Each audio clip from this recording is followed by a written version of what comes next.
Hello, hello, hello, hello. Becky here, Becky and Helen. Terrific duo, I think, even if I do say so myself. So we're here to talk to you guys today about showing up as 50% of yourself, especially for women and especially with the upcoming summer holiday chaos. So we would love for this to be a really interactive session. So tell us if you're here, give us a wave, tell us what you're thinking about this topic. If you've got any questions, please drop them in the comments box and we will get to them either at the end, or if it feels really right, then we'll address your question as we go along if it's in. So yeah, that would be awesome. Thanks, guys. So we're not here to be shaming people today. This is about honesty. So we're not saying that you're lazy or you're not capable. But what we do know is that you're here because you know that you're holding something back, and that doesn't feel good. So if you're ambitious, you've built something real, but you're watching yourself stay small, that gap between what's actually happening right now and your potential, that's the 50% energy that we're talking about. Before I get carried away, I'm going to introduce my co-host, Helen. Please tell us about yourself, and you can do your intro as well. Hi there. Thank you so much. So I'm Helen Smith. I'm a business and brand strategist and coach. I work with a lot of female founders on expanding their business to create multi-six-figure brands. And a lot of the, it's such a, I went live on Instagram just quickly before this chat. And a lot of my clients, not all of them, but many of them are parents with children. And it does kind of feel like we're staring at the summer holidays. And I know previously I have kind of, definitely like taken a step back and shrinked back because, I'm doing pretty much like two big full-time jobs. I step into that kind of big carer role with my children, and it gets very challenging to continue to drive the business forward and to show up like I have. But this year, my business has grown. And I don't have that choice really to kind of step back. So there's kind of a big, I'd say, internal, expansion that I need to do so I can hold everything and still have that urgency on pushing the business forward, still have that intention. Because we were just talking, weren't we, Becky, just before we came on, that September is coming, and it's like the business new year. It's that kind of end of Q3 and into Q4 is most of our like biggest quarters, and it's like during the summer we get ever so frustrated because we know that's the case, and we know we need to step out bigger and bolder, but often we don't have the opportunity to work as much as what we want to do. So hoping this chat will kind of enable us to think about our thought processes around it and how we can come out of these kind of glass ceilings or glass cubes that we put ourselves in, especially this time of year. Yeah, you said it so perfectly. And yeah, we were chatting and we're saying it's kind of like the Christmas kind of thing when you're breaking up for Christmas and you know that you probably should be putting things in place for January, but it's like, right, future me can deal with that. I'm not thinking about it now. I just want to go and eat my body weight in Quality Street and watch Christmas films. It's a kind of similar mentality, but I think it's such a shame when we work so bloody hard, like all year round, and then we know the school holidays are coming. It's almost like, right, okay, well, I'm just going to leave the business and see what happens. And inevitably what happens is that, you're going to stagnate. Nothing's really going to go forward. And, it would be really good, I think, today if we can talk about some strategies that perhaps can help people to, navigate this really tricksy time of year. In fact, my daughter's finishing next week because she's 16 and she's doing her exams. So we seem to be like, it's just hurtling towards me.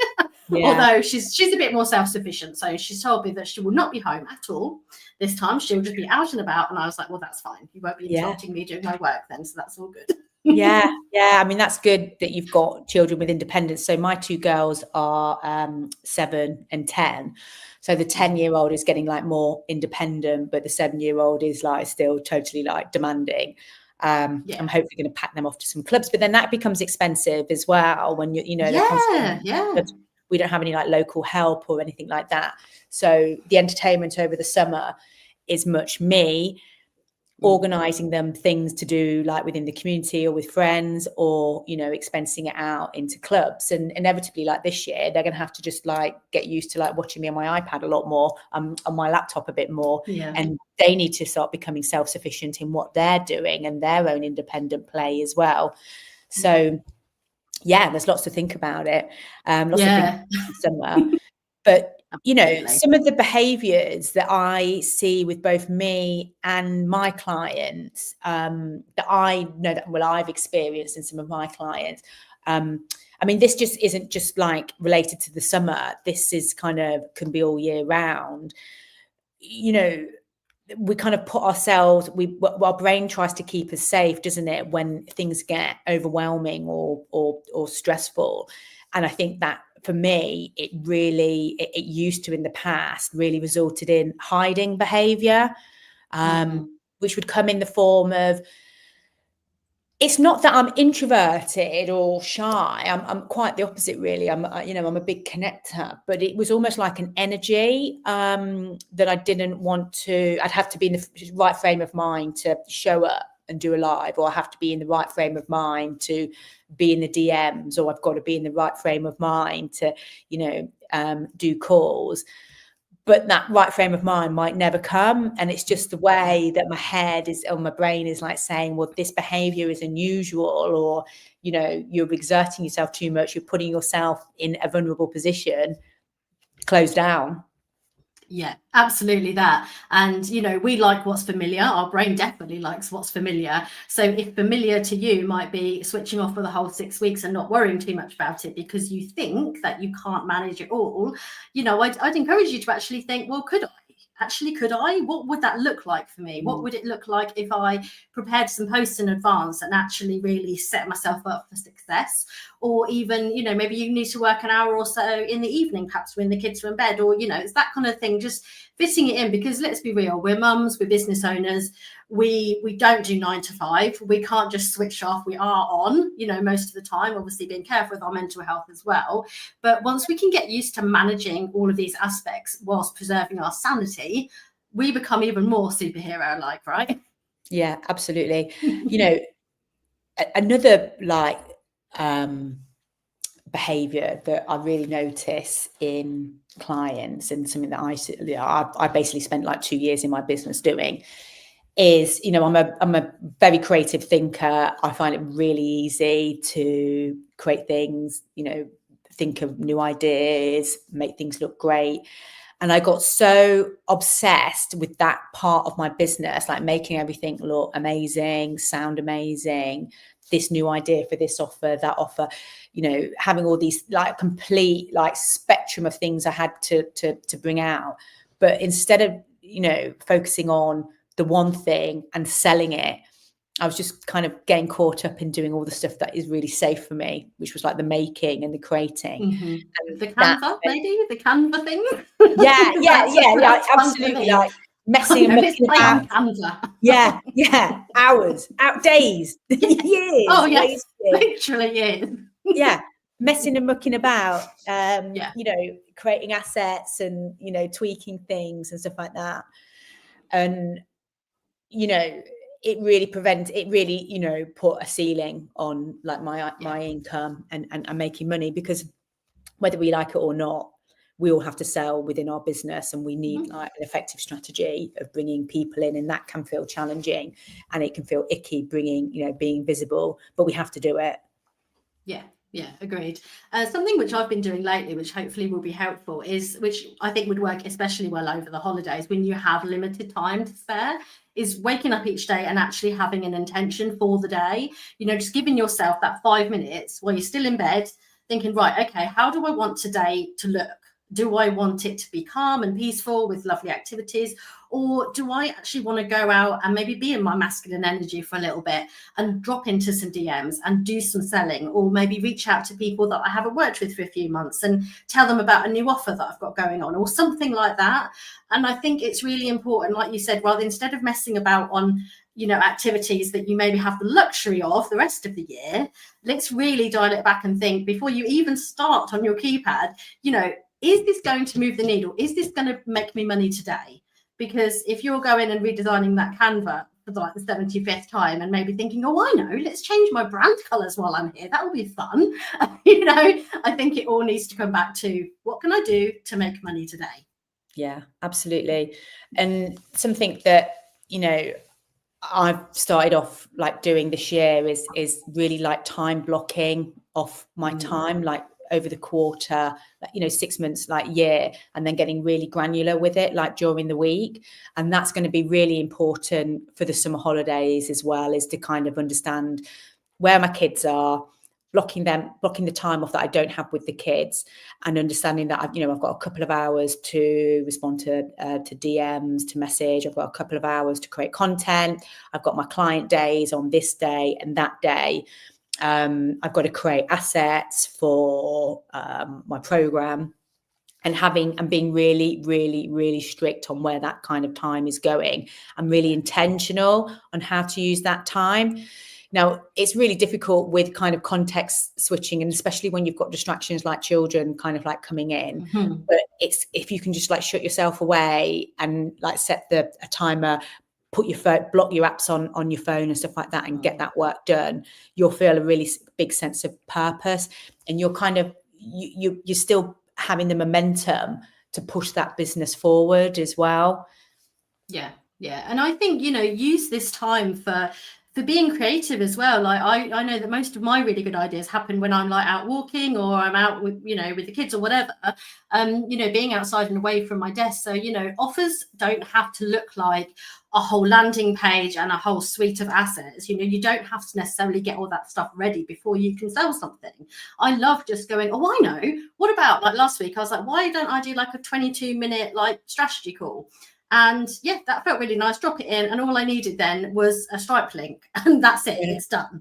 It doesn't always have to be all singing or dancing. You know, I think often we think, well, I must be professional and create all these assets first, whereas I think we put a bit too much pressure on ourselves, don't we? Yeah. Did that sell? What did you have to do? Did you push it out to a load of people? How did that work for you? Yeah, I had 2 last week, so that was really nice, and I'm definitely going to continue with it, because it feels like a nice bit of time to start dealing with the issue, and then kind of potential solutions, and then obviously opening up the conversation to have a deeper chat. So yeah, really good. Yeah, definitely. It's a good kind of intro into you and your services, isn't it? I think a little bit similar. I think also like during the summer as well, like, you know, I know it sounds ridiculous, but then now, and it sounds really cliche. I used to see this all the time, like, oh, you know, I'm working this proportion of my week, so when I'm with my children, I'm really invested in them. And I never used to be able to do that, because I was just like switched on 24/7. But what I want to do is, like, when I've got my work time now, it's my work time and they can't interrupt me. But then when I've got the time allocated to them, I'm all in on them, and, you know, want to like do something creative, fun, take them somewhere or something like that, and like kind of completely switch off with work. Because I just do not want again this year is to end up in the autumn, early autumn, just feeling completely burnt out from the summer holiday. You know? Yeah, absolutely. And distractions don't always come in the way of children either, right? Like, I think my husband is more of a distraction than the children. He's much more needy than them, to be fair. Comes home from work and demands attention at 2 o'clock because he's home from work. I'm like, no. I've still got several hours left now. Don't talk to me. So that can be funny, can't it? Yeah.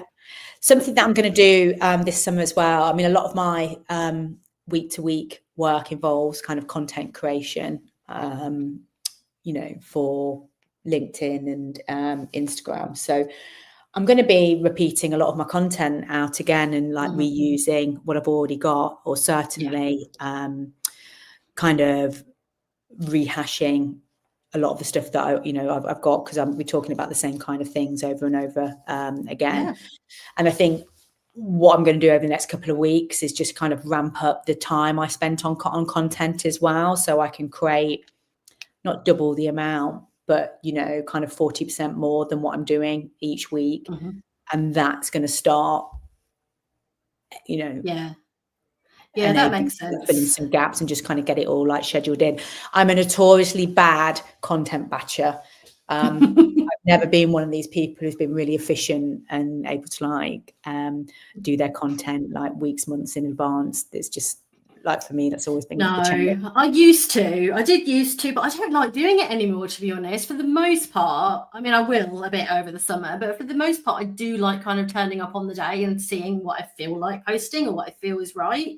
But I appreciate that that's not always possible, certainly not. But when it comes to, like you were just saying about repurposing content, like people don't remember what we put out there. They really don't. So you don't have to start from scratch every single time.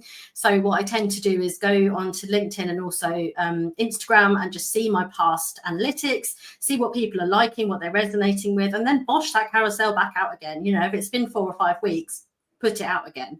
Or, you know, maybe change the cover, just make it look a bit different. But I'm finding that having like a core piece of content, so whether that's like a really long video or a long article, and then, you know, repurposing it into different bite-sized pieces is a really good way of getting some content done quickly.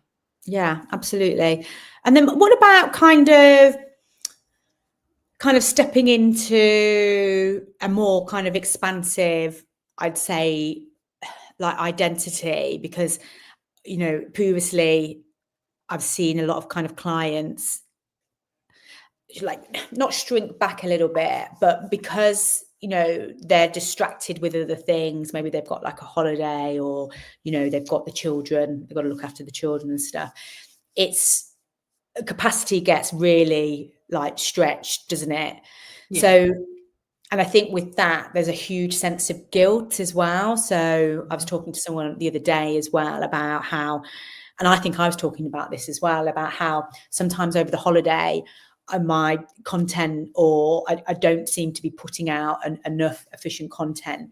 So, and often when I'm, you know, you come onto social media, you just can't help but compare sometimes. And that can create like a big sense of guilt as well, that you're not progressing, but it seems like everyone else does. But I think we should turn that on its head, really, because it's not necessarily guilt. It's that it's because you want more and you want to accelerate. Yeah. So it's about making the time to fulfill that as well, and put some urgency on it as well. If you want to kind of, this is what I do say to clients who come to me and they're a bit like, oh, just haven't, you know, I don't have time, you know, I've got the children. I'm like, well, you have to make time. If you really want this, then you do make the time, you know.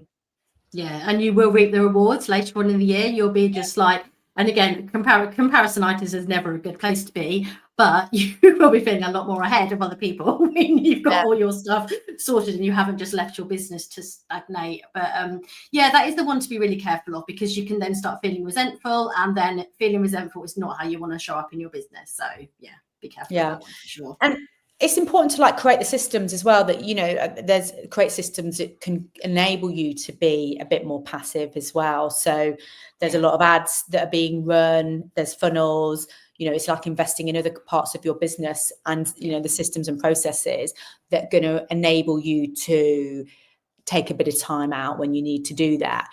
I think when we often talk, like, I just see it so much on Instagram in particular, you know, the pictures out of the hot tub with glasses of champagne and stuff like that, you know, people, the Thrive Cart confetti cannons, I call them, are all kicking up on Instagram and, you know, showing how much money they are making by just sitting there having a manicure. But the reality is, the people that do that have invested so much money and so much time in creating processes and systems that enable them to kind of like step away for a bit.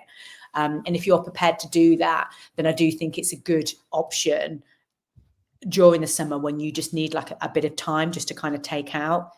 Yeah, absolutely. Yeah, and there's loads of little shortcuts that you can do, you know, even something as silly, and I don't think this is I think you have to have premium on LinkedIn for this to be a feature, but mine is linked up with Calendly. So I have like all of my Calendly event types booked in there. So when I'm just chatting with people, just like one click, I can just put my link in there for them to book. So it's not like, oh, I've got to go find the link and then I'll email it to you. It's really, really streamlined and nice and easy to do. So just like little quick things like that can really help too.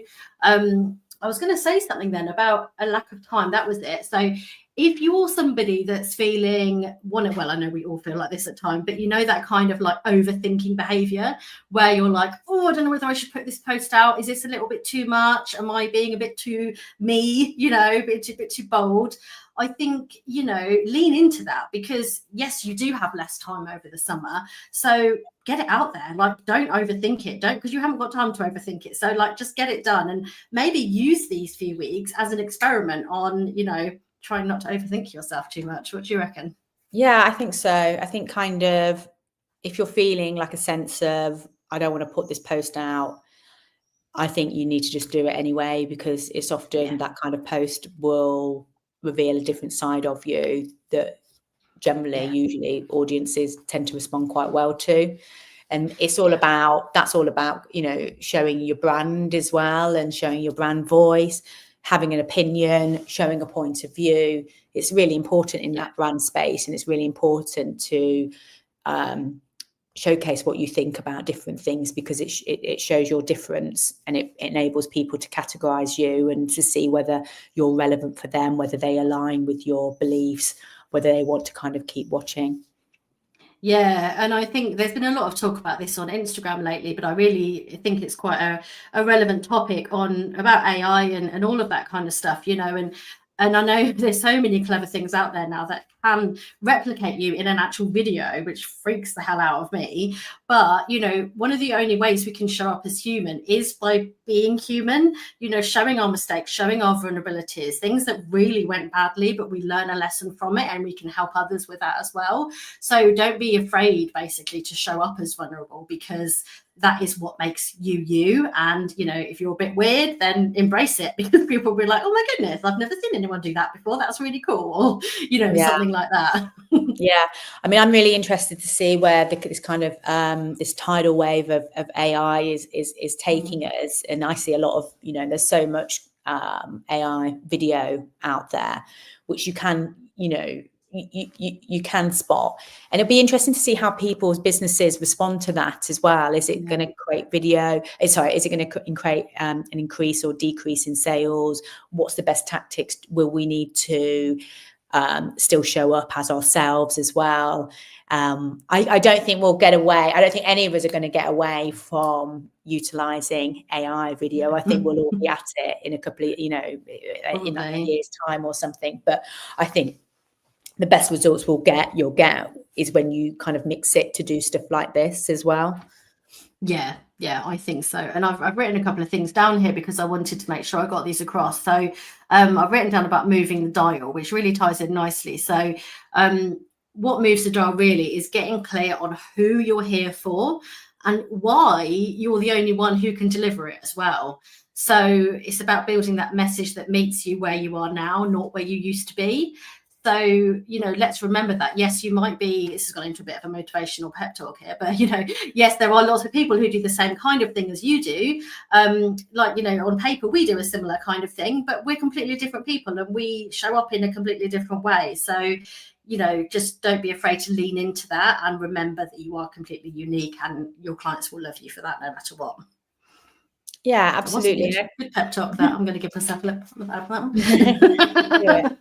I mean, the more that you can show up as yourself, again, that kind of like adds into this, you know, idea of difference as well. The more people can, you know, be magnetized by you, but also like be repelled by you as well. You don't want to be for everyone, you know. No. You want to just attract the people that are going to be aligned with you, and they're going to be aligned with you when they understand what your point of view is and what your opinion is and what your difference is. We like, as humans, we're attracted to people that are similar to us in some ways, and that's, you know, similar in terms of like worldviews. You know, unfortunately, we do have like biases as well, so it might be like visual cues as well that we're attracted to as well. So the more that you can be yourself online and marry that to the person or the audience that you want to speak to, be really specific about that, and just not just in terms of demographics as well, in terms of what they're thinking and feeling, and creating content around that, you know, the more that's going to elevate you. Yeah, 100%. I was just thinking about, because I hear this quite a lot from clients about, I want more, but I don't want people to think I'm too much.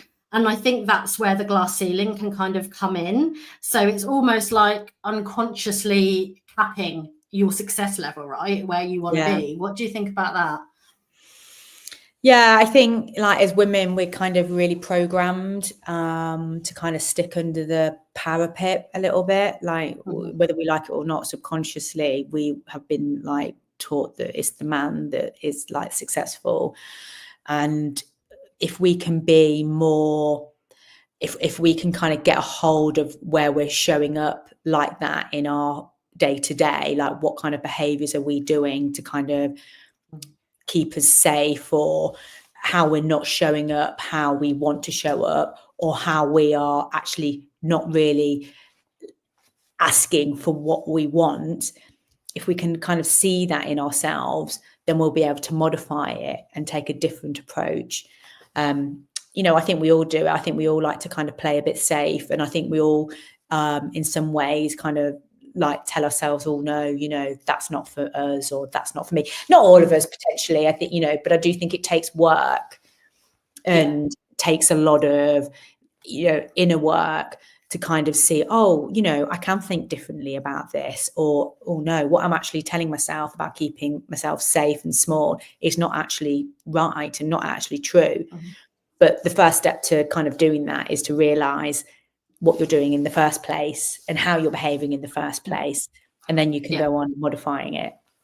That awareness is always the first piece, isn't it? And I like to think I'm very self-aware. I've definitely been working on that over the past couple of years, and it's always a work in progress though, right? So never done this kind of work.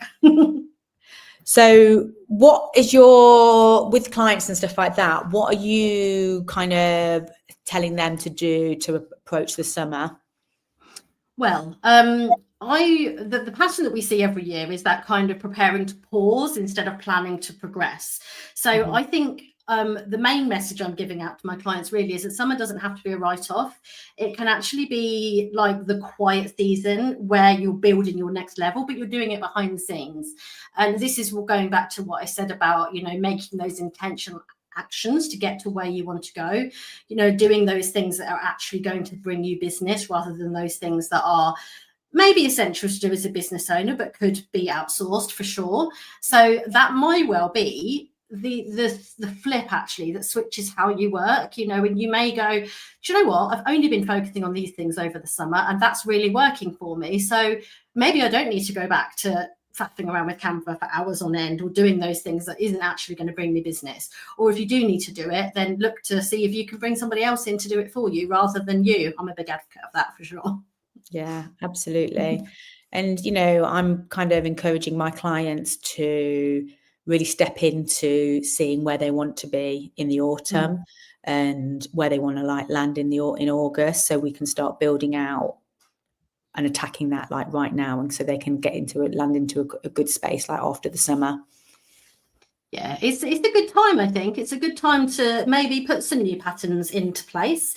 Like you said, thinking differently, thinking what can I do? How can I make this work in a different way? Because I think, like you said, if you can really feel that visceral feeling that you had from last year of, getting back to it in September and thinking, oh my goodness, like where on earth am I going to start? Like I've dropped all of the balls. I don't even know where the balls are. So, it's that kind of, I don't want to feel like that again. So what can I do to make sure that I don't? It's for sure. Yeah, absolutely. Kind of getting a plan in place and some new habits will really kind of serve. And it's a good time of year as well, because it's we're coming into like the longest day of the year. Energy is high. Reap that award where of us all feeling like really good at the moment and all having like a bit more energy and stuff, so you can start channeling that into things that you want to do and what you want to harvest in the autumn. Yeah. So what I'm thinking about time, we've been chatting for nearly half an hour, which was our time we said we'd chat for. So what have you got coming up for your clients that you're supporting them with at the moment? Have you got anything new that's happening? Well, I've got 2 ways of working with me at the moment. So I've got my VIP program. It's like a half-day VIP. So if you want to come to me with a challenge of where you are in your business, so that could be related to your brand, your content, your systems, messaging, then we pen out like half an hour to kind of work through that. And then I also have my signature program, which is the brand expansion method, and we work on identity, activation and growth. And that's about building up your brand to multi six figures so you can land into September fully ready to harvest. Ooh, sounds amazing. And is LinkedIn the best place for people to get hold of you? Always, yeah, LinkedIn and Instagram. So come and find me there and start up a chat. I'd love to speak to people. Yeah, awesome. And from my point of view, I've got a couple of different ways to work with me if you feel so inclined. So I'm doing a clarity call for 111, which is an hour, 111, making it nice and easy. So that's really, you can come to me with anything really that's going on, anything that you feel is blocking you from not showing up as your full self. So that might be that you've got something going on with your business. It might be that you've got something going on with your family, whatever that might well be, you can chat to me and let me know. And I also have a slightly cheaper way of working with me, which is the voice note audit, which is just £55. So we can have a bit of back and forth when you can chat if you prefer to do that instead of having a call. And one more way, I'm launching a new program, which I'm building as I'm flying, because that's the best way, right? And it's called the Exhale, and it's going to be a 6-week experience for women that want to step into their true power, and it's going to be very exciting. And I'm not telling you anything more about it yet, so that's that. But you can always find me on LinkedIn. That's where I hang out, and you can drop into my DMs, and I'll tell you all about it. Amazing. Hasn't this been a delight? Yeah, incredible. I've loved this. Well done. I feel like we could talk for much longer. Yes, I do. Like we could. Talk about that. But perhaps we won't. But yeah, this has been lovely. Thank you. And it's really nice getting back to these lives on a lunchtime. Love it. I love it. I love it. Yeah. I'm hungry now, though. My tummy's rumbling. Yes, also me. All right. Well, we're going to end this here. Thanks for tuning in, everybody. Over and out. And we will catch you another time. I'm sure we'll do another one. See you later. We will. Thank you. Bye.